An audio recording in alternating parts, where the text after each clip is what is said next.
All right, ladies and gentlemen, thank you for watching on YouTube. Thank you for watching on Facebook. Thank you for watching on Twitter. This is the world famous Jonesy and Brown show. That is Mike Jones. I am John Brown. We got a lot to talk about. We got a good guest coming up later on in the show. In the meantime, we have to talk about this first loss of the season, bro. Let's be real, man. Nobody realistically thought the Eagles were going 17-0.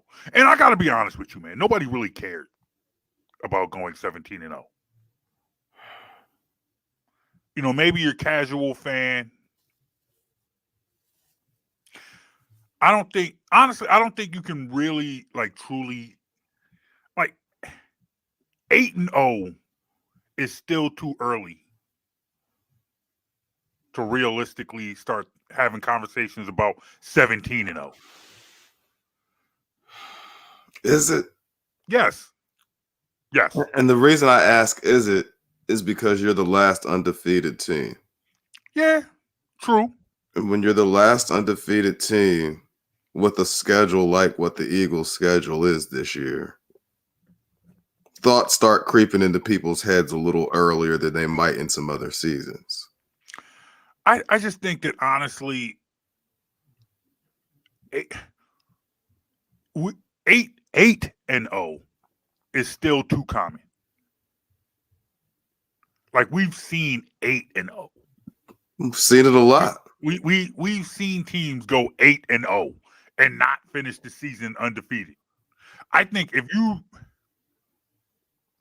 had things gotten to 10-0, 11-0, then you can legitimately start saying, can we, could we, will we, should we? But at 8-0, I wasn't thinking about undefeated season. I want you to do something for me. Okay. Pull up the Eagles schedule. All right, doing that right now. I'm doing that right now. Let me know when you got it in front of you. Okay. Just give me a second.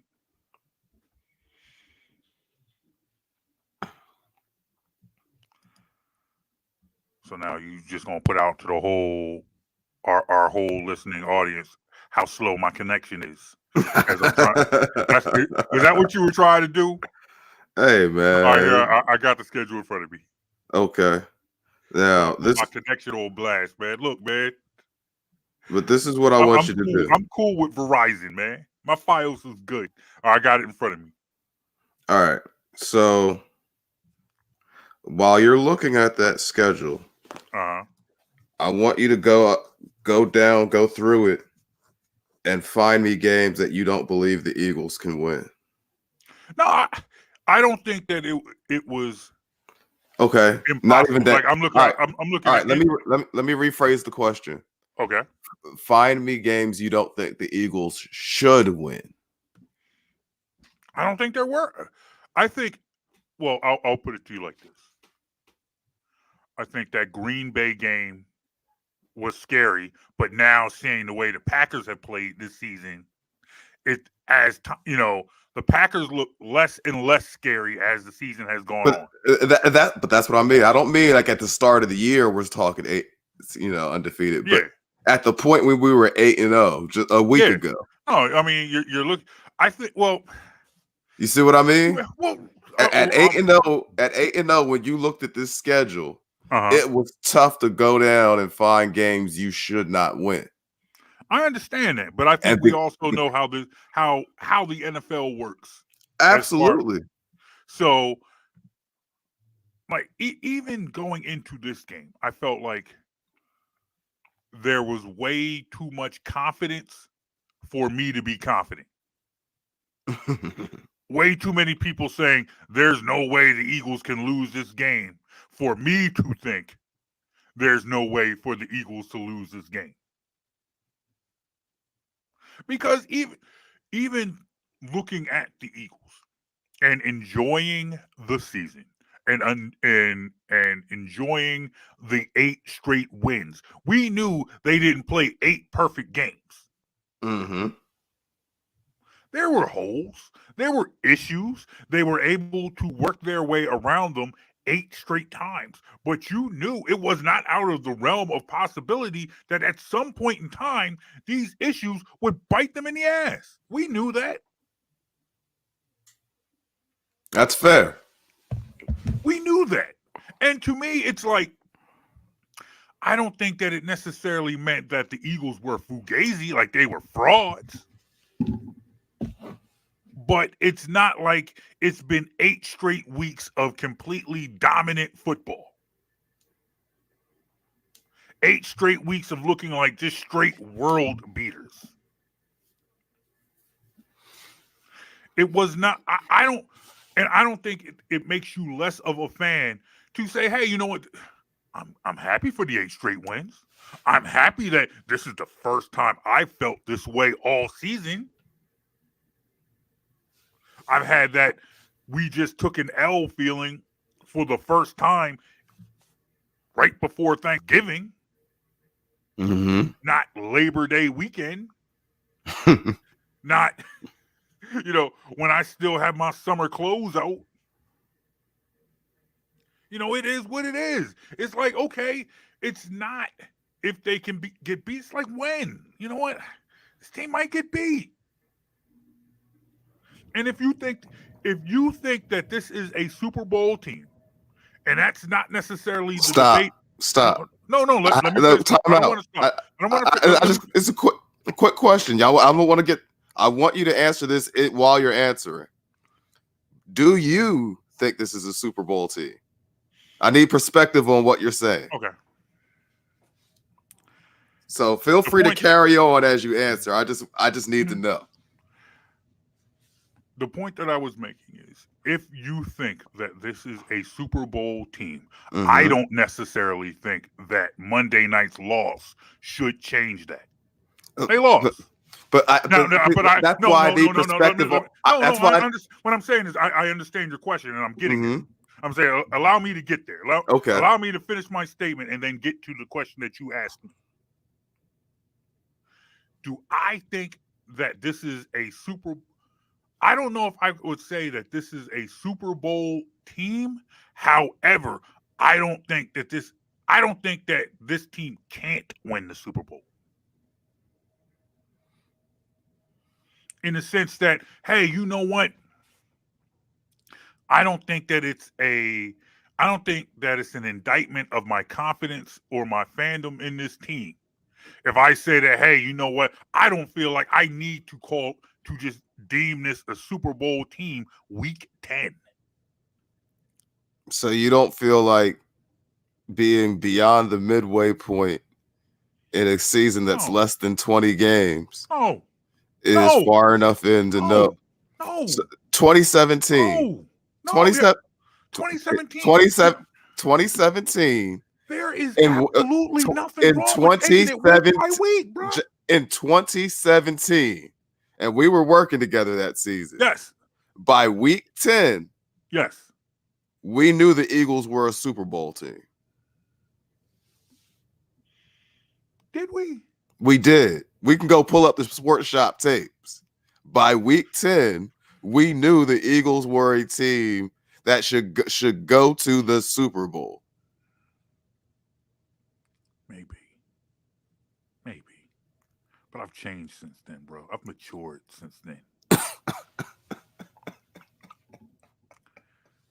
Look, bro, I don't mind just saying, hey, man, we'll see. Let's keep this going.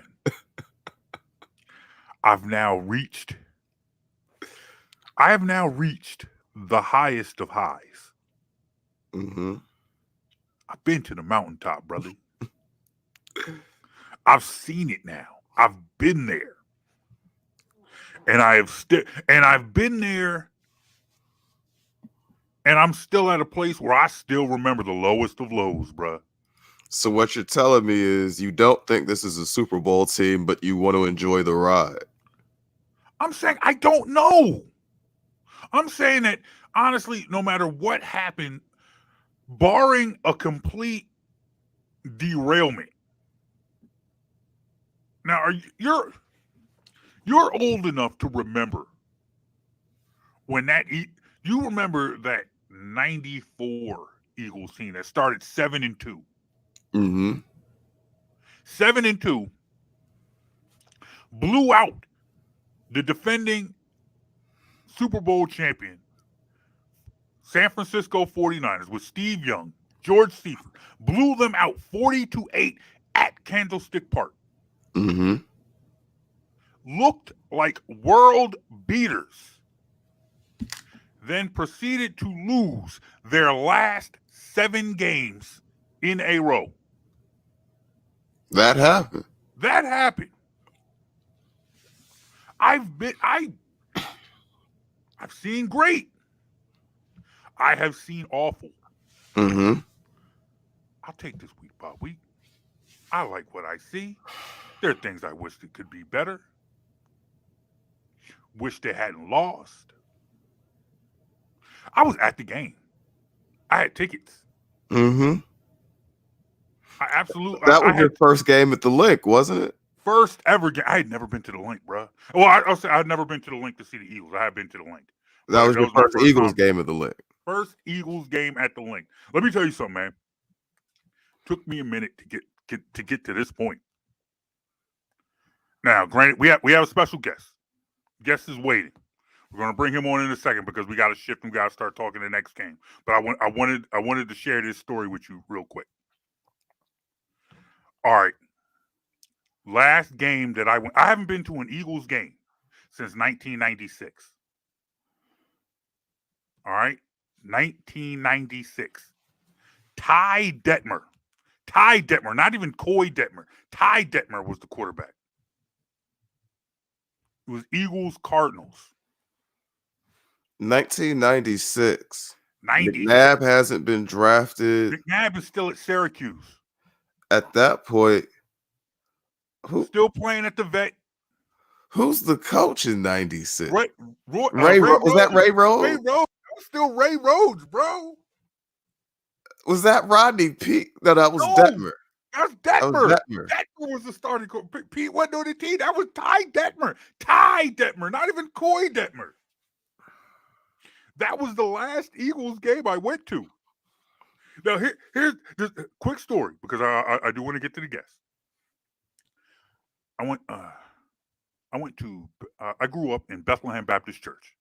Shout out to Bethlehem Baptist Church in Penland, Pennsylvania. Bethlehem had 2 services. We had a 7:45 service. We had a 10:45 service. You live in this house with my mother and my father. Didn't matter what your relationship was with the Lord. On Sundays, we go into church. That was the rule. That's what we were going to do. All right. We could go to the 7:45 service. If we got up early, went to the 7:45 service, we can go to the 7:45 service. Then you could do whatever you want with the rest of your day. Had to go to church. I got up, went to the 7:45 service. All right. Mm-hmm. Church was over. I went home. My brother did not get up for the 7:45 service. He was doing whatever he was doing on Saturday night, whatever. He went to the 10:45 service. While my brother was still at church, his boss from his job called the house. Asked for my brother Joel. Told him, hey man, Joel's not here. He says, hey, look, I knew his boss. I knew who he was because me and my brother both had jobs in the same shopping center, but we worked at different places. He said, hey, here's the deal. I got these Eagles tickets. Y'all can have them if you swing by the shop and pick them up. I'm like, bet. I swing by the shop. I pick up the tickets. I scoop up my man. And we go to the game.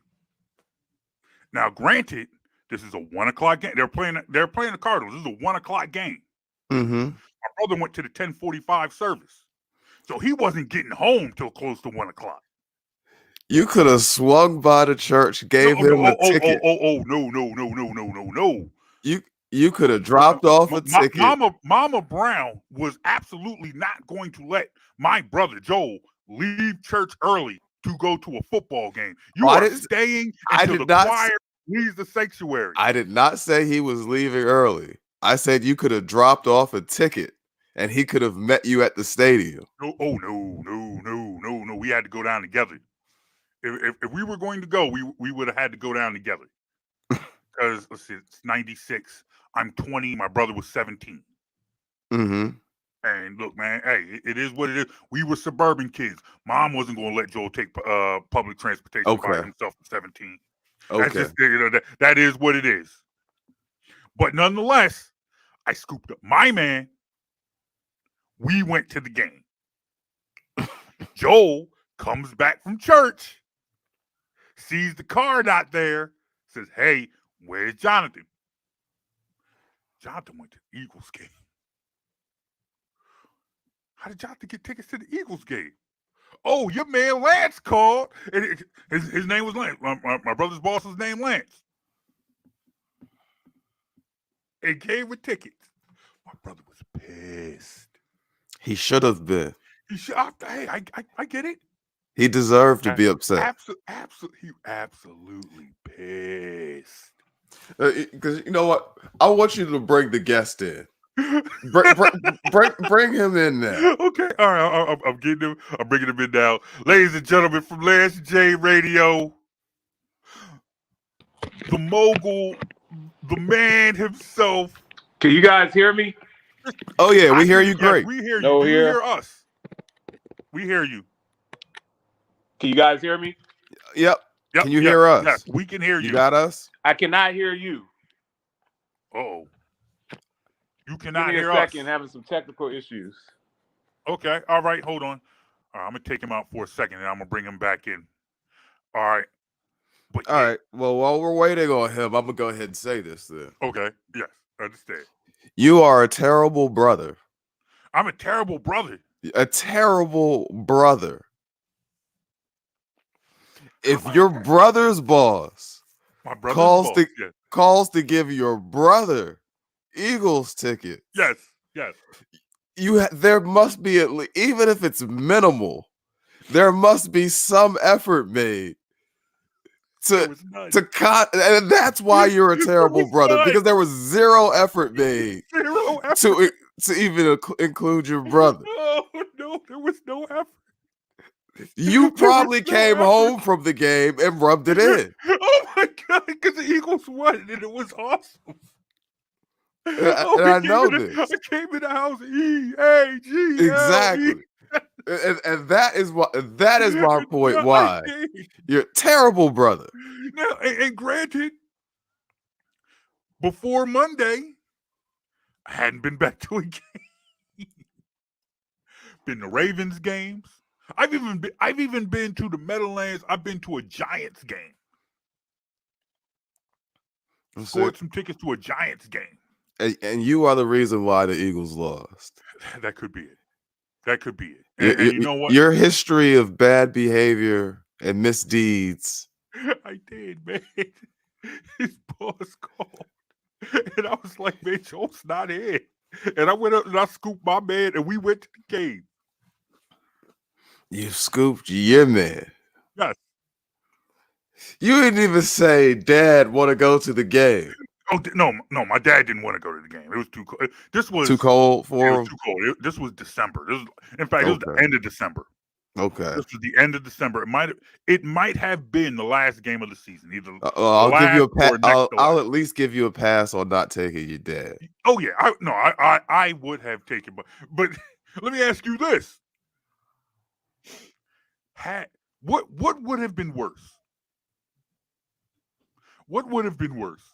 Going to the game with my friend or going to the game if it's bad, like I aced out my brother to get these tickets. Mm-hmm. So he comes home and he finds out his boss gave tickets to his brother. Now, what if his brother and his dad went to the game? What would have been worse, taking my friend or taking my father? Taking your friend is worse than taking your father. But okay, well, I mean, so be it. We went. Because at least you'd have kept it in the family then. No, I absolutely. You went with your mans in them. I did. I scooped up my man Kareem and we went down to the cave.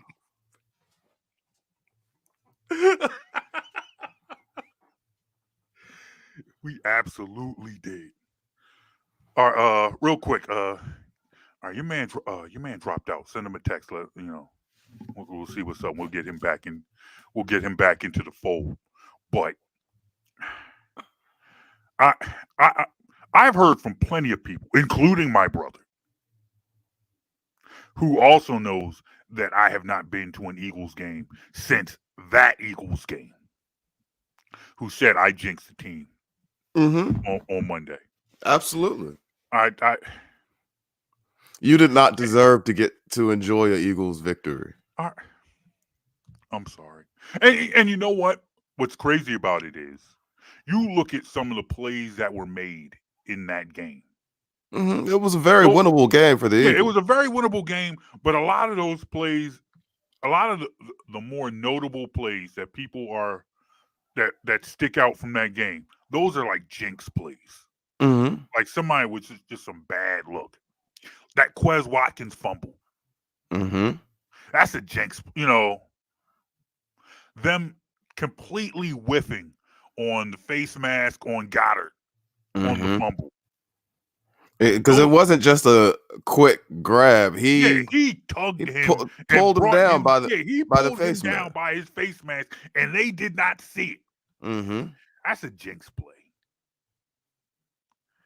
I'm Eagles Nation. I'm sorry if y'all want to put this on me.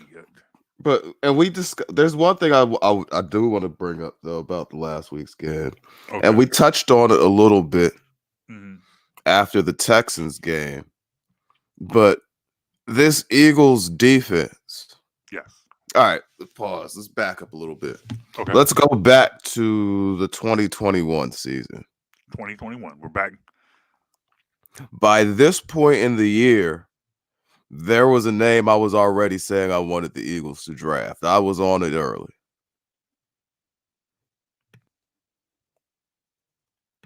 And that name was? I think you remember. Do you remember? No, well, I don't remember. For conversation's sake, what was the name? Jordan Davis. Oh, okay. Oh. I'm bugging. I thought that was too obvious. That's why I said, do you remember? I'm going with the obvious one. Like, okay. I was on that early. I wanted him on this roster. And the reason I wanted him on this roster was Jonathan Gannon's defense does not seem to work unless you have a real nose in the middle of it. Okay. Not a 290, 300-pound pass rushing DT. You need one of those 335 plus guys that forces you to double team and eats up space in the middle of that defense for it to work. Yes, I do remember this. Yes. You did say this. And aside from week 1, we saw what this defense looked like when Jordan Davis was in that middle early downs run stopping situations. He's a physical specimen. He's a monster. Work to do in pass rush, but against the run, he's exactly what we wanted. And since he's been down, you saw Houston first and now Washington be able to take advantage of that Eagles defense in ways that they were vulnerable to. Yeah. They were vulnerable to last year. They weren't as vulnerable this year. So my question, I guess that then begs the question: is are the Colts, who do have a strong running game, will they be able to capitalize on what both the Texans and the the Texans and Washington was able to do. And there might have been a time this season where we might not have thought the Colts were a good enough team to do so, but they have made some changes. Mm-hmm. Some changes that people have kind of, people have questioned. And I'm sorry, go ahead. No, I was going to say, well, if we're ready to start talking about this upcoming game, is our guest back? Did we get that worked out? I think so. Well, let's try and bring him in again. Let's see. Gentlemen. Can you hear us? Can you hear us? I can hear you. Can you hear us? I can hear you. There we go. We're good then. There we go. We have him. The mogul himself. The man with all the good stories about Jonesy and his basketball career. But we'll get into that later. Sir, we go to you for our Colts knowledge. Good luck with that. But they're 1-0 in their new regime. Yeah, it was Jeff Saturday has a lot of leadership skills. I think it was abhorrent. The Colts owner, Jim Irsay, is kind of, he's the quintessential guy that inherited everything. Has never worked a hard day in his entire life. He inherited everything from daddy. He's been in football for 50 years, but never had to do any of the grunt work or the grind. And I think he, the franchise was circling the drain. Chip and I talk all the time. They never replaced Andrew Luck. They kind of had this string of geriatric quarterbacks. And finally, they brought in Matt Ryan and Jonesy, to his credit, kind of said that he was washed. And I said, hopefully we can squeeze one good season out of him. And Matt Ryan, was leading the league in turnovers before being benched. Still is tied for the league with Josh Allen after missing 3 weeks in turnovers. So ultimately, I thought that they were going to hit the reset button. But they brought in Saturday, and I have some sources with the Colts. Apparently, he's really turned that locker room around and turned around what's going on in Indianapolis, just from a culture and just getting engaged and being having the players being interested. I still think that they're at best a 6-win team, but I think that if I was betting, if I was point spread gambling, I would take the Colts in the points this Sunday. Expect to get the Colts' best effort of the season this Sunday. Now, so the Colts they bypassed Nick Foles and went to, what's the kid's name? Sam Ehlinger as the quarterback? Sam Ehlinger, yeah. What is it like? What's that kid's game like? He's not somebody we're going to be familiar with around here. He has absolutely no business playing in an NFL game. I mean, he's a practice squad guy. He's somebody that should be, a practice squad running the scout team. He's that guy that plays the third and quarter mop-up duty in preseason games. I mean, he should never, ever, under any circumstances, like Willie Beeman vomiting on the field in any given Sunday, he's like the fourth string guy. Like, he has no business on an NFL field. He's a good kid, went to Texas, but he's not an NFL quarterback, much less a starting quarterback. And then speculate for me, what was the motivation in going with him as the starter rather than Foles? Well, that's a great question, and you know the answer because you're asking loaded questions. So that's JB. That's just Jonesy being a jerk. You factually know that they have a meddlesome owner. You factually know that they made Carson Wentz the scapegoat, which Carson Wentz didn't play well down the stretch, but he was a 27 TD, 7 interception guy. I mean, I think that's Carson Wentz, who he is. He's not great. You're not going to win with him, but you're going to go 500 with him. And they treated him as if he, threw 20 picks last year. They made him the scapegoat. Matt Ryan comes in. He looks the part. He looks great in practice, but then he gets on the field. You realize that his arm is shot. He can't throw the ball more than 12 yards down the field. And they made Matt Ryan the scapegoat. And I don't think that it was Reich doing that. That's the owner sock puppeting right in making the quarterbacks the scapegoat. Now, in Jim Irsay's defense, he paid Carson Wentz and Matt Ryan a combined $55-60 million close. So if I spent 60 M's on those guys, I'd be pretty pissed off too. But, the quarterback was made the scapegoat. I think that they were looking to possibly tank. And, Irsay's very erratic. He changes his mind. He's very whimsical. So him and Jeff Saturday are known drinking buddies, known friends. Saturday is the link to the old days with Antoine Bethea and Reggie Wayne and Peyton Manning and Edgerrin James and Marvin Harrison and Bob Sanders and all of those people, Terry Glenn, that are now Dallas Clark, now arena honor guys. But hey, if anyone Philly fan knows about living in the past, right? Clyde Simmons, Vi Sikahema, Reggie White, rest in peace. Jerome Brown, rest in peace. You guys lived in the past for many decades until you were able to finally cash a Super Bowl in. It does not look like you'll be cashing another one in this season, but at least you're relevant.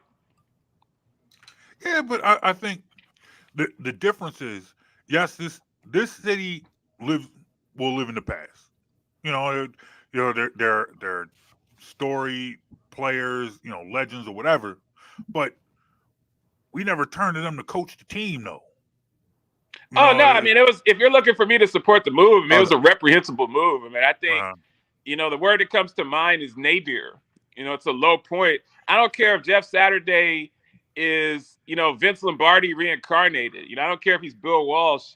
To find somebody out of the booth, it's just like the Raiders when they hired Mike Mayock to be their GM. That was a joke too. One thing about being a coach in the NFL, you got to pay your dues. You got to go get donuts for Bill Belichick for 3 years. You got to watch a lot of AV film on special teams. You got to pay your dues just to become a special teams coach or wide receivers coach. That takes 3 or 4 years, and then work your way up into a coordinator position. The Colts, I don't go racial on it on my show. The Colts have hired more black coaches than almost any team in the NFL and coordinators. So I don't really care about the Rooney Rule. The Colts have a good history of hiring African-American coaches. It's just a stupid move. There's a reason that it takes 8-10 years to become a head coach in the NFL, because it's a very difficult business. There are only 17 games a year. You can't throw away 3 or 4 games. It's not like Golden State in the NBA or the Miami Heat or some of these teams that heat up down the stretch and don't start well.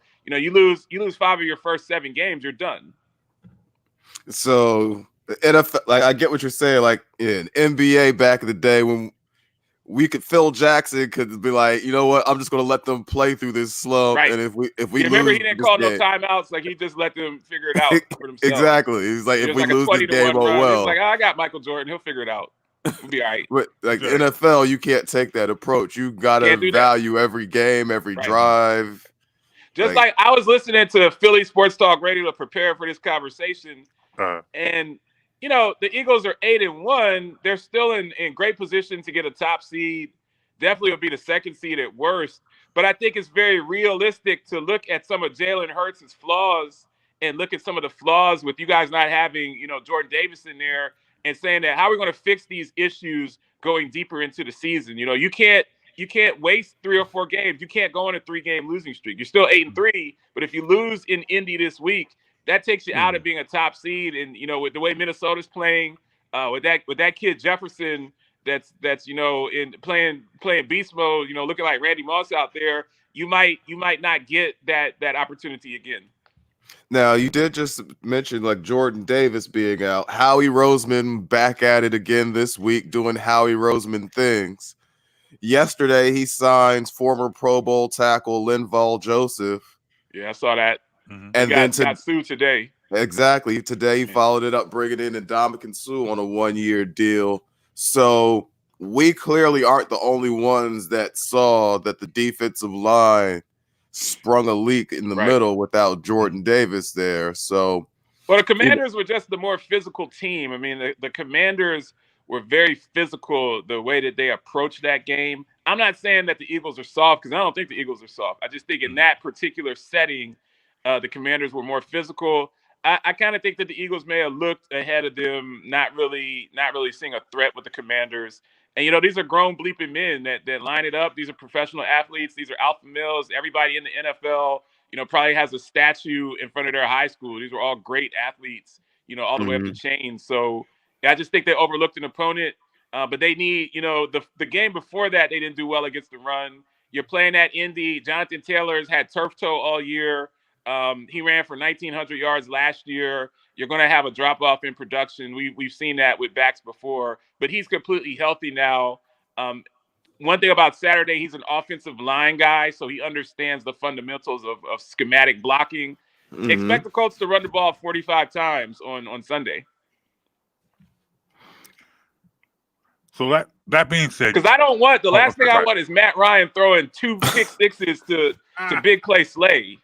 Like I don't want to see that. So I want to see Matt Ryan throwing the ball 20 times or less. So given your expectations, seeing where the Colts are this season, I mean, they're playing better football despite the questionable move. I guess, like, how much confidence has this put into this fan base after just one game? No confidence at all. We don't have any confidence in the Colts. You go to StampedeBlue.com or TrueColts.com. It's an absolute cluster. We've been hoodwinked and bamboozled by Irsay enough. Since Andrew Luck quit on the team, and I'm glad for him personally because he needed to get out of football. You saw him at the national championship last year with Robert Griffin living his best life. He's like 190 pounds now, so he's definitely not coming back to football. He needed to get out of football. But what he did quitting a week before the season starts was a travesty. He should have retired during the offseason or gutted out one more season so the Colts could have made a plan. They're stuck with Jacoby Brissett. They got, they went to Phillip Rivers, who played okay but was aging. And then it's just been really downhill since then.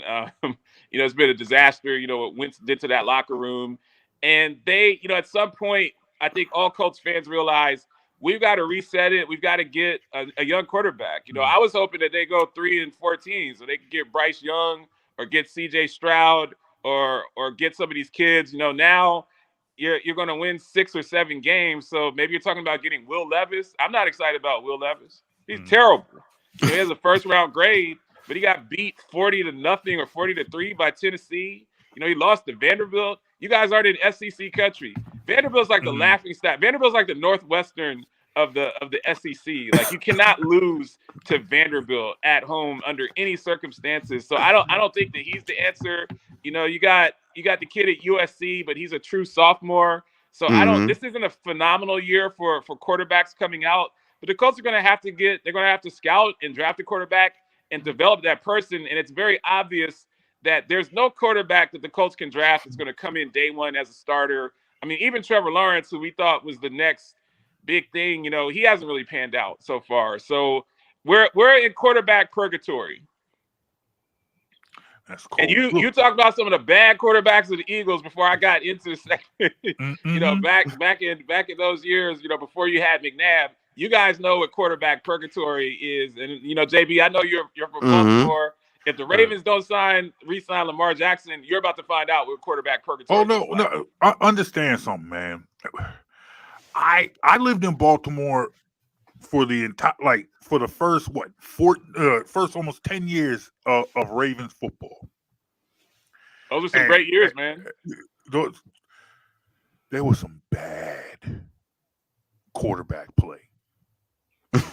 Yeah, but you had Ray Lewis and Ed Reed. I mean, you're only giving up 6 points a game. Yeah, that was the thing. It's like people don't realize that the quarterback they won that first Super Bowl with didn't even start the season. Right. They started that season with Tony Banks. Oh my! Oh, I forgot about Tony Banks was the starting quarterback to start that season. Wow! And I don't mean like I forgot he was the starter. I forgot about Tony Banks. Yeah, I forgot he existed. That year, the Ravens won their first Super Bowl. They went, and this is how good that team was, how that defense was. They went the entire month of October and didn't score an offensive touchdown. Wow! That was their Super Bowl year. The entire month of October, they did not score an offensive touchdown. That's amazing. You think about Ravens. You talk about bad foot. You talk about Stoney Case. You remember Stoney Case? Oh man, Scott Mitchell. Scott Mitchell. I can't even remember. I'm not sure. Maybe Testaverde played for them at And some point. I was a Colts fan in the '80s when they had Gary Hogaboom and they had Scott Erickson. Magikowski. Was you there? Was you there when you know? Yeah. You know, we had some awful. You had the Jeff George years. He was drafted first and an absolute bust and a cancer in the locker room. Before Peyton Manning got there, I had a poster of Jim Harbaugh on my wall. Jonesy should remember that. You had a poster, a Sports Illustrated poster of Jim Harbaugh. That was the best quarterback that we've had. So I've been spoiled having Peyton Manning and having Andrew Luck. But you guys know, if you don't have a viable quarterback that can throw the ball more than 20 yards down the field, you're not going to succeed. I don't expect to get a Mahomes. That's not realistic.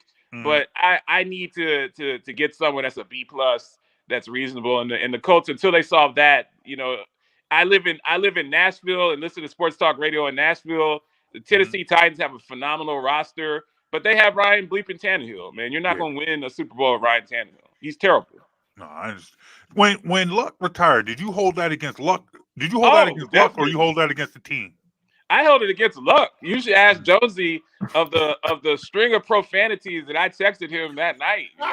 I called him all types of MFers and other things. Yeah, it was I bad. want to be careful what I say because dudes are getting sued and getting stripped of everything they have if they make the wrong epithet. But I called him every name in the book. Now, JB, looking at it over time, it's the team's fault. You can't draft an elite quarterback and say, here are the keys to the franchise. Here's the Ferrari. Here's a Ferrari, but we're not going to give you a seatbelt. Go and drive it 200 miles an hour and fly out the car. They didn't give him a seatbelt. They didn't draft an offensive lineman. They had Andrew Luck and a bunch of UFAs. His starting left tackle was like a UFA. That's criminal negligence on part of the Colts. And I can't be mad. He took that abominable roster all the way up to New England for the AFC Championship game. Now, New England deflated the balls and beat them 51-7. But he was taking terrible teams deep into the playoffs. Him and T.Y. Hilton basically by themselves. So I get it. I hope that T.Y. Hilton was speed guy. But historically, they won't. Yeah, he went there with T.Y. Hilton as the number one. Who's a slot guy at best. Tyreek Hill, he's not. He's fast, but right. He's not even Deshaun Jackson in his prime, taking it to the house against the Giants. You know what I'm saying? It's funny when that punt on Monday night, that punt at the end of the game, I turned to my wife. I was like, if that was Deshaun Jackson, that's going the other way for a touchdown. And that's the play of the week on SportsCenter. But my Colts, they're really they really show two things. The first thing is that you can have a good roster. The Colts are littered with Pro Bowl players. Stephon Gilmore is a Pro Bowler. Kenny Moore, their slot cornerback, was a Pro Bowler. Jonathan Taylor was a Pro Bowler. Quentin Nelson is regarded as one of the best guards in the league. Shaq Leonard is a 5-time Pro Bowler in 6. This will be the first year of his career that he doesn't make the Pro Bowl because he's had back surgery. They have DeForest Buckner, who's a Pro Bowler. They have Zaire Franklin, who's a burgeoning Pro Bowler. And they have Grover Stewart, who's going to he's top 5 in PFF at defensive tackle this year. He's going to make the Pro Bowl. So they have 7 or 8, 9 really good players. If you have 9 really good players and you have Matt Ryan, you're cooked. That just makes you an 8-8 team. It just puts you in purgatory. So that's the first thing about the Colts is you can't have a B- or C+ quarterback. You're in Philly. They're trying to find out, is Hurts a B+ guy? Is he an A- guy? Or is he really a B- guy? And you'll find that over the season. But if Hurts isn't the answer, you're wasting that phenomenal roster. And the second thing is, if you're Kansas City, if you're Cincinnati, if you have one of these young hotshots, you got Joey Cigars, you got Pat Mahomes, you got one of these guys that's going to be there for 12, 13 years, you better win more than one daggone Super Bowl. We had Peyton Manning and won one freaking Super Bowl. That's an embarrassment. When you have Peyton Manning, you got cash in 3 or 4, man. Tracy Porter is still taking that interception to the house for the Saints against Peyton Manning. You don't get those chances. I'm 44 years old, Jonesy. I'm never going to see Peyton Manning again. This is good as it's going to get. for me in the Colts. They're never going to be better than they were in that era. So at least be a Cowboys fan and be able to say, hey, 40 years ago, we were really good and living that. It's funny you say that. That's cool with listening to the Cowboys. The problem is too many 32-year-old Cowboys fans talking about how 40 years ago the Cowboys were great. Nobody wants to hear that. Well, they have access to YouTube, which we didn't have when we were in our earlier years. They're still losers. But you say that, you talk about like the QB position. Let's stick with an example like Baltimore, though. Do you want to give your quarterback $50 million and you end up in a situation like Green Bay where you're a middling team for the opposite reason, where you have your quarterback in place, but you don't have anything else around him? Is Green Bay bad because of that, or are they bad because Aaron Rodgers is almost 40, though? I think Aaron Rodgers can still read a defense. I still think Aaron Rodgers still throws one of the best balls in the NFL. But at almost 40, you need to have an offensive line. At almost 40, you need to have receivers. At almost 40, you probably want to have a defense out there. Yeah. And none of that's happening. Not at the level to which the level to which you need it if your quarterback's getting 25-30% of the cap. Yeah, that's true. Yeah, I just think, Jonesy, you and I have had this discussion literally for 20 years, like since the salary cap was kind of instituted as a hard cap. I hate admitting that you are right. It disgusts me. It makes me nauseous. Like I'm about to vomit all over, your show. But you're generally right on that. I've been there before. You can't win. You can't win. You can't pay Lamar Jackson 50 M's a year, which is what he wants, guaranteed, and field a good team. It's just not going to happen. You have to, but I don't think that you let him walk either. Maybe you franchise him and trade him, which I know that's what your strategy would be. If you can I assume that you could get probably 3 number 1 picks to a desperate team for Lamar Jackson. Now, maybe you trade him to Miami and get Tua. I'd take Tua and 3 number 1s over Lamar Jackson at $50 million a year. Because I get a left tackle to protect him because he's about your size, Jones. He's actually a little smaller than you, so so he doesn't get hurt. But I don't think that you can pay one player $50 million. It didn't work when Manning did it when he was making that. It hasn't worked with Aaron Rodgers. We've seen with Brady. He took less, and there was another 10, 12 million around to sign Gronk and sign other key players that helped him to win more. So, go ahead, JB. Oh, no. I thought I was looking at you. Oh, okay. So, Colts, Eagles this week. Assuming the Colts make it competitive, make it a game. Oh, it'll be a game. So you're expecting it to be a game. So definitely be a game.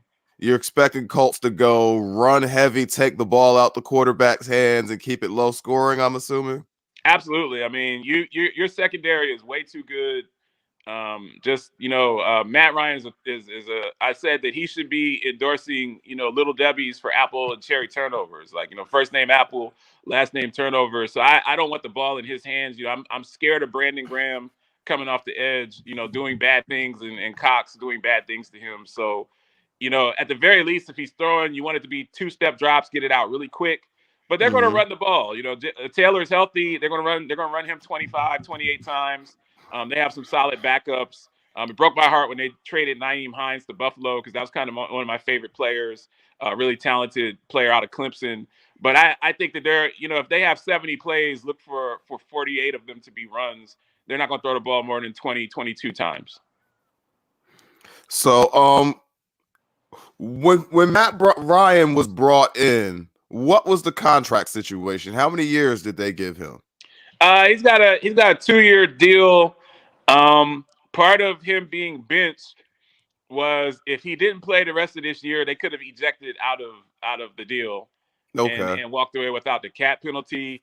They're choosing to play him, so they're on the hook with Matt Ryan for next year if he plays out the season.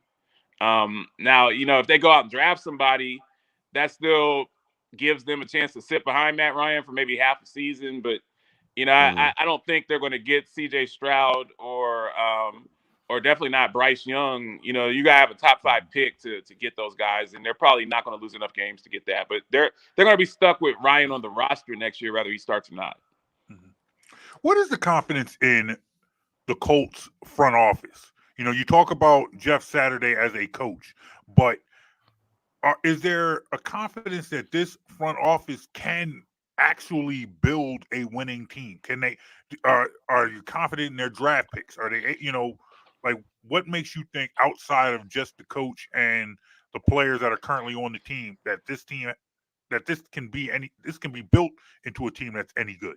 That's a great question. You know, Chris Ballard is a good GM. He's going to get fired at the end of this year if the Colts, you know, only win 5 or 6 games. He's drafted well. He drafted Darius Leonard out of, HBCU. He found him and drafted him in the second round. Was ridiculed for drafting him so high. Darius Leonard is on his way to be a Hall of Famer if he can stay healthy. You know, he's like Patrick Willis almost. He's a fantastic player. You know, he's drafted well at safety. He drafted Quentin Nelson 5th. When a lot of people wanted him to take a running back or someone like that. He found Jonathan Taylor late in the first round. So he's drafted talent.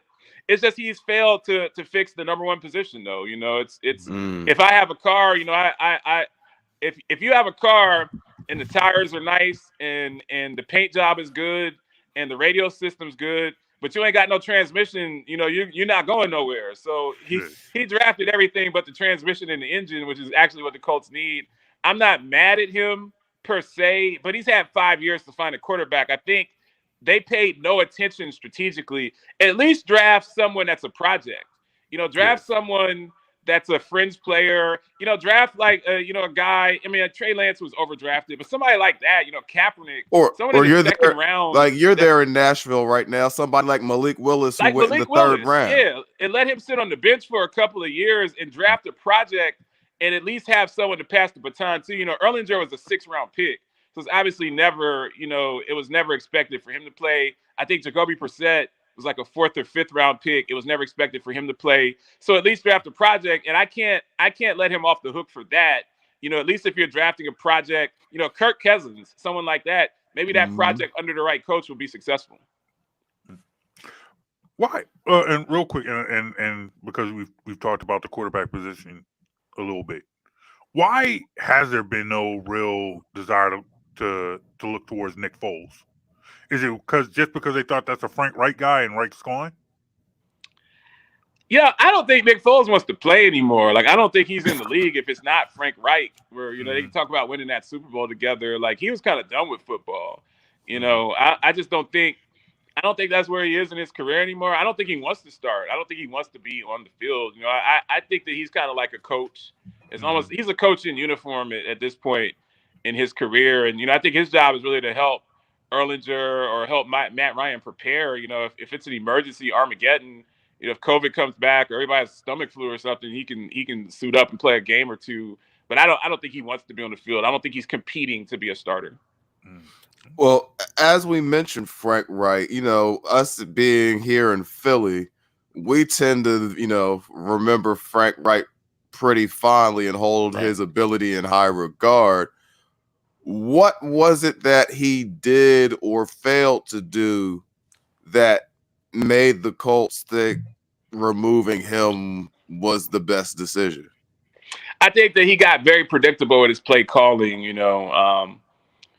In this era of offense with Andy Reid, with Sean McVay, you know, with Shanahan in San Francisco, even what you guys are doing, you know, Jalen Hurts can't make the reads, but your formations, I don't know what play San Francisco's about to run. Like, I'm confused. I'm like, man, this is way beyond Madden and my Madden knowledge of the Tecmo Bowl playbook.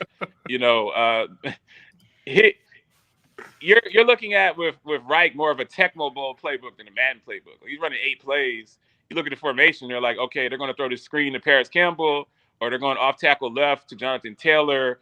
They don't have a lot of deep downfield stuff. They don't have a lot of perimeter speed. That doesn't help. And it's been very predictable. He likes to go for it on 4th down, but they have one of the worst 4th down conversions in the league. They can't get a 1.5 yards on 4th and 1 when you have Quentin Nelson. So it's just the play calling has been predictable. The clock management, the timeouts, Jones, stuff like that, man. It's just it's hard to be consistent when you don't have timeouts at the end of the half. They just seem to struggle to start seasons. They started every season 1-3. They just didn't really seem prepared to play a lot of times. They had talent that kept it competitive, but I don't hate Frank Reich. I just if you have Andrew Luck, you probably went to a Super Bowl, maybe even won a Super Bowl, and it's a different story. But when you have mediocre quarterbacks and you get kind of exposed as a coach, it is what it is. It was definitely time for a change. I thought they were going to fire him at the end of the year. I don't believe in firing people mid-year. That sends a bad message to your veterans. As far as people that you want to re-sign, that kind of shows that it's chaos within the organization. But we know with Mr. Irsay, I want to be careful of what I say. Let's say he had a night on the town. He had a fun evening on the town. He might fire Saturday next week. Like Saturday might get blown out by the Eagles. He might fire him next week. Like you really never know what Irsay is going to do. So Frank Reich, there's love for him. He's not a bum. He's not Rich Kotite. He's not Josh McDaniels. He's not one of these guys that that guy in Denver, Hackett. He's not one of those guys. He's just a mediocre head coach. I'm sure he'll go somewhere and be a coordinator and do a fantastic job and get another shot to coach later down the road. All right, real quick. He's not black, so he's not banned from the league. Like if he was black, he'd be on the back of a milk carton, but he'll get another shot. Fair enough. We know how it works. Right. Before Ray Rhodes, where's Ray Rhodes? You mentioned Ray Rhodes. I was like, man, I forgot about Ray Rhodes. How is he not working in football, some front office somewhere? Like, it's Ray Rhodes, man. You had Andre Waters out almost killing people. But real quick, before we let you go, score and prediction for Sunday's game. I said Eagles are going to win. They're going to win 26 to 21 or to 20. You guys have an issue, and I listen to you talk. I'm very curious. You got an issue with Jalen Hurts. I've watched the last 2 full games. If I can figure out that he only makes 2 reads, I'm sure that Stephon Gilmore can figure that out. Who watches film for a living and is actually fast enough to make plays. Like Jalen Hurts, he's either throwing to your tight end Goddard on every play, or he's locked in on Devontae or Brown. Like there's no third option. So if I'm the Colts, I'm gonna be very aggressive. I'm gonna spy Hurts so he can't run, and I'm gonna jam whoever I think his first option is at the line of scrimmage. And then hopefully you can your tight end is good. He's not good enough to bust the game open all by himself. Yeah. So I think you guys are having a little bit of a problem. You're a little light on the running game from the running back position right now. I think the Colts defense on a fast turf will be able to compete with that. But ultimately, I don't see them getting enough offense unless they're able to just smash them off the Eagles, which I'm sure, bringing in Sue, bringing in some other people, they won't get, run over like they did by the Commanders. Colts will score a touchdown or 2, but Matt Ryan, the Colts are only averaging before last week 13.5 points a game. They were dead last in the NFL. So they just don't score a lot. Matt Ryan just doesn't have a good enough arm to get you into the end zone. They're playing a lot of 20-20 ball, and I'm sure he will throw at some point a pick that may go back to the house to the Eagles, because that's what he does. He leads the league in picks. All right, Jonesy, prediction for Sunday. I'm gonna say Eagles. I agree that the game is likely to be a little bit closer than the line would indicate, and I also think that the Eagles, because with Goddard out, because Goddard, the tight end, is actually missing this week.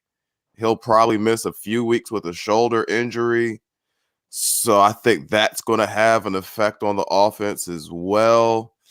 I'm going to put it at 24-17 Eagles. Sounds about right. Yeah. I'm going to go 27. I'm going to go 27-20 Eagles. I think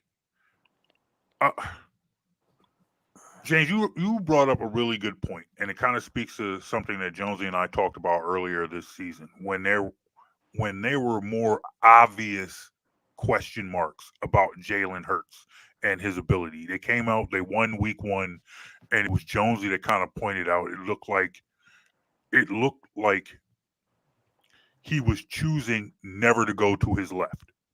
Mm-hmm. He pointed out, and Jonesy had went on record. He said, "Hey, man, I don't think the quarterback can go left. He can't go left."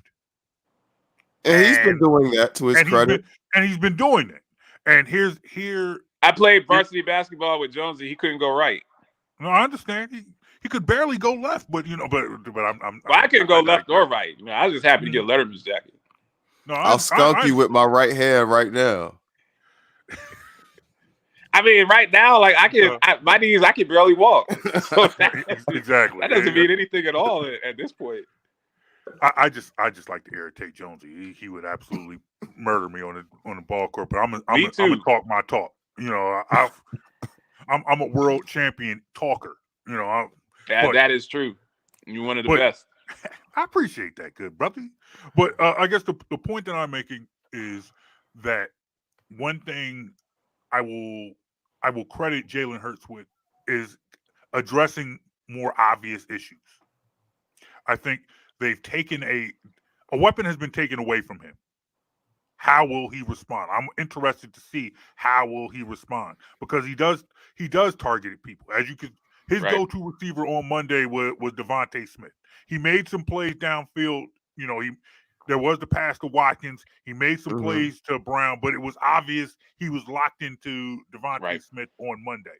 And that is one thing we've seen. It's either an AJ Brown game or a Devontae Smith game, and then Goddard's the consistent option over the middle. Right. Yeah. And the Colts will watch tape on that. Like I said, Stephon Gilmore is beast, man. He's one of the best corners in the NFL. Like they will study film, and if they think there's a tendency, they'll be very aggressive. And Colts have a very good defense. I think their defense is 6th in the league.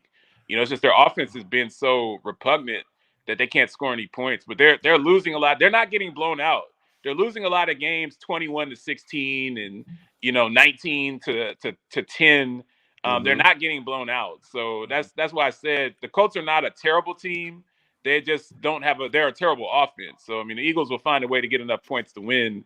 But if you get into a turnover situation, I see a scenario if the crowd rattles Hurts and you get a couple early turnovers, Colts could be competitive and actually win that game. I don't think that they will. But they did beat the Chiefs in a similar situation. The Chiefs came in. They muffed a punt on the first drive, gave the Colts the ball on the 2. Even I could probably score from the 2. So that gave the Colts a touchdown that they would have been able to drive the whole field, and they were able to hold serve and just rattle Mahomes and play a lot of zone. They dropped 8. They did a lot of stuff, and he wasn't able to throw the ball and get the ball to his weapons, and the Colts won that game. Yeah, I want to see the Jalen Hurts bounce back game. I'm interested in seeing the Jalen Hurts bounce back game, and to me, that will say a lot to how much confidence I have moving forward in the season. I do believe that they will bounce back. I believe they will win, but I am looking carefully at how he bounces back and how he plays this game on Sunday, how he's able to distribute the ball, and so on and so forth. Before I let you go, a couple quick things. Wanted to get your opinion. Do you believe that I am a horrible brother for having taken tickets from my brother and going to an Eagles game? Did you hear that story? Yeah, I heard the story. I thought it was great. I thought it was a no-brainer. I told him he's a terrible brother. His brother's boss calls him with Eagles tickets. Yes. For his brother. Yeah, I heard the exact story. His brother was caught up in church. Mm-hmm. Yep. He went to church. I mean, he wasn't home. I mean, in the next life, you might have to pay for that. But as far as well, I did pay I think it's a no-brainer. Like Jonesy's one of the closest people in my life to a brother. I mean, if Perlita called with some tickets for Jonesy and couldn't find him, and she said, "Well, hey, James, you can have him," I'd be like, "Hey, Jonesy, I was out shooting hoops, man. He wouldn't have found out about that for years. I would have slept like a baby." But if you knew exactly where I was, I would expect you to at least make a minimal effort to try to contact me so I could go to the game with you.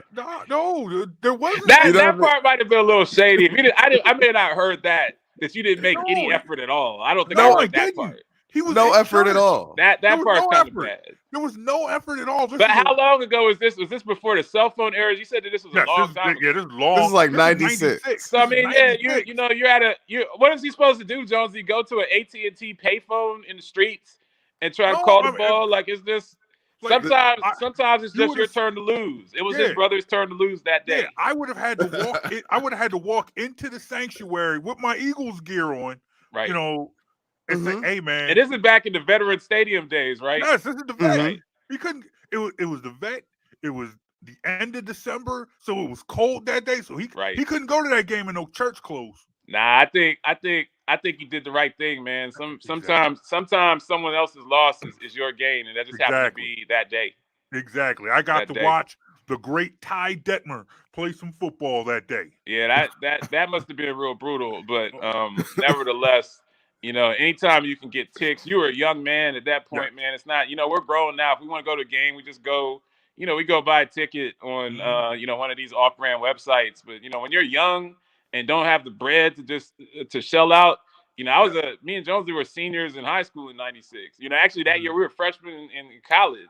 You try to tell, I went to college with Jonesy. If Jonesy could have gotten his hands on some Atlanta Falcons tickets or some Alabama Crimson Tide or Tennessee Volunteers, he would have put the screws to all of us in Peterson Hall. He wouldn't have been. Jonesy lived right next door to me. He wouldn't have said nothing to me. He just would have disappeared, and I'd be like, "Yo, what happened to you?" "Oh yeah, you know, I was at the Volunteers game." So don't listen to Jonesy, man. I've seen Jonesy's selfishness at his zenith. I love him, but he can definitely say bleep you and move on with his life. So don't worry about what Jonesy says. James, you don't know how much I appreciate you. Oh man, I always got your back, JB. You know, always got your back. Like because you hear these stories and you see how Jonesy likes to paint himself. He try to act like he's a humanitarian. Like he's a great guy. I love him. That's family. Like that's my brother.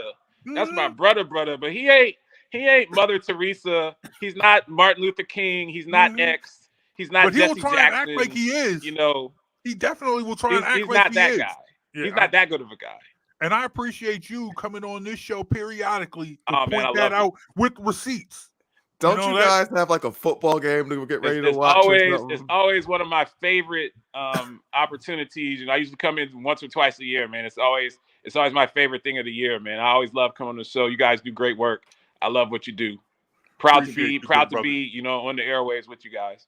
Appreciate it, brother. Where can people find you? What are you doing nowadays? What you working on? Where can people find you? Man, we expanding the show. You know, we're on every day in Atlanta, Seattle, DC, Orlando, Cashville. You know, we're hoping we're starting to knock down some other doors, man. We're hoping to move into satellite radio as well. You know, maybe get on Sirius XM and kind of having some of those conversations, looking to expand. And then, you know, but if you want to find, I podcast every segment. So it's 10 minutes at a time. Just go to Lance, LANCE, Jay, so Lance J Plus. And if you go to Lance J Plus, Google it. You'll be able to find our material. Every day we do a sports, you know, we do a sports segment. We talk news talk. We talk healthcare. You know, I'm trying to get that healthcare bag, man. I had to abandon. I leave the sports talk exclusivity to the superstars like you two that really have the plugs and all of that, man. I'm trying to get this healthcare bag, but before somebody else figures it out. So, but you know, we love what we do, man. It's just, you know, I've been working with Jonesy. Me and Jonesy started, you know, in radio back in 2015, man, with a tape phone call, mixed in iMovie, and you know, almost 8 years later, you know, he's had a chance to work with you, and you know, Jonesy's always my original co-host. We've had a lot of fun. We've tailgated games. You know, we'll be continuing to do things as our sports coverage expands. I am doing some basketball games. We're doing some live basketball at our alma mater, Oakwood University. So I'm actually working with them to become their voice to cover their live basketball as well. So I can, you absolutely got to get that schedule to me. Got to get Jonesy to come down to the Ville. But yeah, man, just check us out. But you know, continue listening to Jonesy and Brown, man. These guys have phenomenal guests every week. I learned so much. It's so educational. And JB, man, you learn how to keep my man Jonesy in check, man. He only about 3 or 4 people that can really check him, like can really make him back down. I'm one of those people, and you're one of those people. His mom's one of those people, and there might be 1 or 2 more people that I know that can do that. But I just keep getting on him, man. It's because he gets a little into his IQ bag at times, and he has to be reminded that you may be the smartest person in the room, but that doesn't mean you're the only smart person in the room. Exactly. We're here. We absolutely, I got you, absolutely. We here. I got you. There he is, ladies and gentlemen. Once again, thank you, James Lewis, Lance J Radio, Kingpin, the mogul. Appreciate you, good brother. Thanks for having me, man. God bless. All right, man. Thank you. Always good when James comes on the radio, man. My only issue is, why did it take so long before he came on the show? Why did you wait so long to introduce him to me? It's for that, I know why. It's for the look that you're giving me right now. Probably. All right, we didn't get a chance to get into any Sixers. We'll talk Sixers next week. Yeah. You want to make me mad again, huh? No, I don't. I don't. We'll get into Sixers next week. All right. We expect some bounce back from the Eagles. We'll find that out. Next week we'll talk about that as well. If you want to talk to us, if you want to tell us what you think of today's podcast, if you want to tell me how I'm not a bad brother for taking my brother's tickets and going to the Eagles game 25 years ago, let us know. Hit us up, Facebook, Instagram, Twitter at BITW Sports or at Jonesy and Brown. Once again, Facebook, Instagram, Twitter at BIT Sports or at Jonesy and Brown. You can download this podcast wherever you get your favorite podcast from. Just go to bitwsports.com. The audio podcast will be up sometime tomorrow, and you can listen to us for the rest of the weekend. Ladies and gentlemen, that is my man, Mike Jones. That's John Brown. I'm on the other side. That's John Brown. Yes. I'm going to get this right one day. We're going to figure it out, I'm gonna get that right. Hey, man, it's all good. We just take it day by day. This has been the Jonesy and Brown podcast. We'll talk to you guys later. Peace, y'all. Peace.